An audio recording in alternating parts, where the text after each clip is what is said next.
Cooperative society पाहिली तर cooperative सोसायटीच्या ॲडमिनिस्ट्रेशनची जी ड्युटी आहे ती कमिटीच्या शोल्डर्सवरती कास्ट केलेली असते आणि मग ते ॲडमिनिस्ट्रेशन करताना म्हणजे संस्थेचं पूर्ण मॅनेजमेंट करताना कमिटी मेंबर्स जे असतात ते तेवढे सक्षम नसतात इन द सेन्स आपल्याकडे महाराष्ट्र कोऑपरेटिव्ह सोसायटी ॲक्ट आहे, महाराष्ट्र कोऑपरेटिव्ह सोसायटी रूल्स आहेत, त्यानंतर मॉडल बायलॉज 2014 आहेत, बरेचसे सर्क्युलर्स येत असतात, GR नोटिफिकेशन्स येत असतात, त्यानंतर इतरही काही कायदे असतात.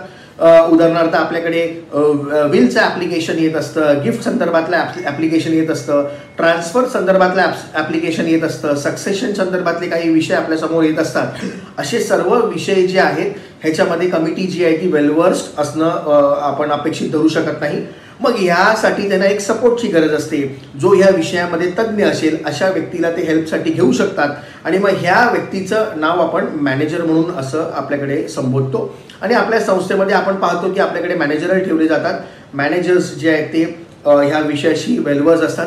मग ह्या विषयाशी वेलवर्स कसे असतात तर फेडरेशन त्यांना सपोर्ट करतं आणि त्या माध्यमातून ते वेलवर्स्ड होतात. मग सपोर्ट कसं करतं तर फेडरेशन्स जे आहे ते कोर्स कंडक्ट करतं मॅनेजर ट्रेनिंगचे आणि फेडरेशन या मॅनेजर ट्रेनिंगच्या कोर्सच्या माध्यमातून तो डिटेल एक 3-4 महिन्याचा कोर्स असतो. त्यामध्ये पार्टिसिपेशन जी व्यक्ती करते त्यांना पूर्ण तो सिलेबस जो आहे तो कव्हर होतो आणि हा सिलेबस कव्हर झाल्यावरती त्यांना तिथे एक्झाम्सही द्यावे लागतात. त्या परीक्षेमध्ये पास झाल्यावरती त्यांना मॅनेजरल सर्टिफिकेट आपण प्रदान करतो आणि त्या सर्टिफिकेटच्या माध्यमातून ते संस्थेमध्ये मॅनेजर म्हणून काम करू शकतात. तर अशा सपोर्टच्या माध्यमातून म्हणजे आपल्याला जर आठवते आपण आर्टिकल 43B चा वारंवार उल्लेख करतो तर तिकडे प्रोफेशनल मॅनेजमेंट जो विषय आहे तो हाच विषय आहे. प्रोफेशनल मॅनेजमेंट म्हणजे आपल्याला जर आपली संस्था प्रोफेशनल वेनी रन करायची असेल तर त्या संदर्भात मॅनेजरचा सपोर्ट घेणं गरजेचं आहे. म्हणण्यापेक्षा जर आपण सक्षम असू तर आपणही करू शकू, कमिटी मेंबर जर सक्षम असतील तर तेही करू शकतात. पण त्यांना जर असं वाटलं की आपली संस्था फार मोठी आहे किंवा आपल्याला वेळ नाही आहे तर आपण त्यावेळेला मॅनेजरचा सपोर्ट घेऊ शकतो.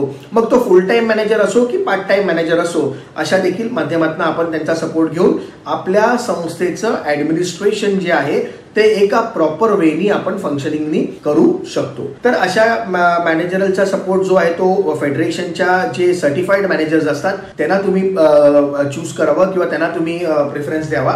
या माध्यमातून हे सर्क्युलर जे आहे 4 मे 2023 त्याचा शेवटचा मुद्दा ते सांगतो की फेडरेशनमध्ये सर्टिफाईड केलेल्या मॅनेजरच्या तुम्ही जो आहे तो सपोर्ट घेऊन आपल्या संस्थेचं ॲडमिनिस्ट्रेशन जे आहे ते रन करू शकता.